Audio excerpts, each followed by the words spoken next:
கல்புகளுக்குள்ள மாற்றம் வராத பட்சத்தில் அது இபாதத்தை ரசூல் ஸல்லல்லாஹு அலைஹி வஸல்லம் சொல்றாங்க அருமையாக.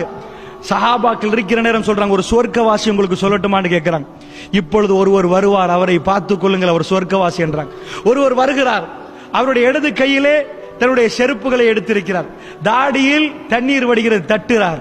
அவர் பள்ளிக்குள் வந்தார், அமைதியாக தொழுதார், அவர் போய்விட்டார். ரசூல் ஸல்லல்லாஹு அலைஹி வஸல்லம் இன்னொரு நாள் சொல்றார்கள், ஒரு சொர்க்கவாசியை உங்களுக்கு அறிவிக்கட்டுமா, நீங்கள் பாருங்கள் என்கிறார். அந்த மனிதர் மறுபடியும் வந்தார்.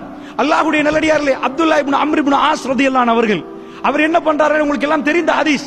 அவர் இந்த சொர்க்கவாசி என்ன செய்கிறார், இவர் எப்படி சொர்க்கவாசி என்று ரசூலுல்லாஹ் சொன்னார்கள் என்பதை பார்ப்பதற்காக வேண்டி வீட்டுக்கு போய் சொல்றார், என்னுடைய வீட்டில் ஒரு சின்ன பிரச்சனை, உங்க வீட்டில் நான் தங்கணும், எனக்கு அனுமதி தருவீர்களா என்று 3 நாட்கள் அந்த வீட்டில் இருந்து தானும் சொர்க்கவாசியாக மாற வேண்டும் என்பதற்காக இவர் என்ன இபாதத்துகள் செய்கிறார் என்பதை கவனமாக பார்ப்பதற்கு அப்துல்லாஹ் இப்னு அம்ர் இப்னு ஆஸ் ரலியல்லாஹு அன்ஹு அவர்கள் இருக்கிறார்கள்.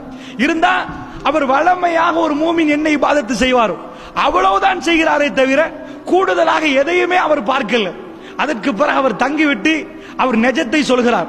அப்துல்லாஹ் இப்னு அம்ர் இப்னு ஆஸ் ரலியல்லாஹு அன்ஹு சொன்னார்கள், என்ன சொன்னார் தெரியுமா அந்த மனிதரை பார்த்து, உண்மையாக எங்க வீட்டில் எந்த பிரச்சனையும் இல்லை, ரசூலுல்லாஹ் உங்களை பார்த்து சொர்க்கவாசி என்றார்கள், எனக்கு நீங்கள் எப்படி சொர்க்கவாசி ஆனீர்கள் என்பதை கவனித்துக் கொள்ளணும், நீங்கள் என்ன இபாதத்துகள் செய்கிறீர்கள் என்று பார்க்கணும், அதனால உங்க வீட்டில் தங்கினேன், ஆனால் பெருசாக எதுவுமே தெரியவில்லை என்று போகிறார்.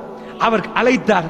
அப்துல்லாஹ் இப்னு அம்ர் இப்னு ஆஸை சொன்னார், கூப்பிட்டு விட்டு சொன்னார், உண்மையாக எனக்கும் தெரியவில்லை, நான் சாதாரணமாக தான் செய்கிறேன், ஆனால் நான் நினைக்கிறேன், என்னுடைய கல்பு சொல்லுது, ஒரு மூமினை பத்தி நான் தப்பாக நினைக்கவே மாட்டேன், எந்த மூமின்களை பத்தி முஸ்லிம்களை பத்தி நான் பேசவே மாட்டேன், இதுவோ தெரியவில்லை ரசூலுல்லாஹ் என்னை சொர்க்கவாசி என்று சொன்னார்கள் என்று அப்துல்லாஹ் இப்னு அம்ர் இப்னு ஆஸ் சொல்கிற நேரம் அவர் அதை கேட்டு இதுவாகத்தான் இருக்க வேண்டும் என்று அவர் திரும்பி போனார்.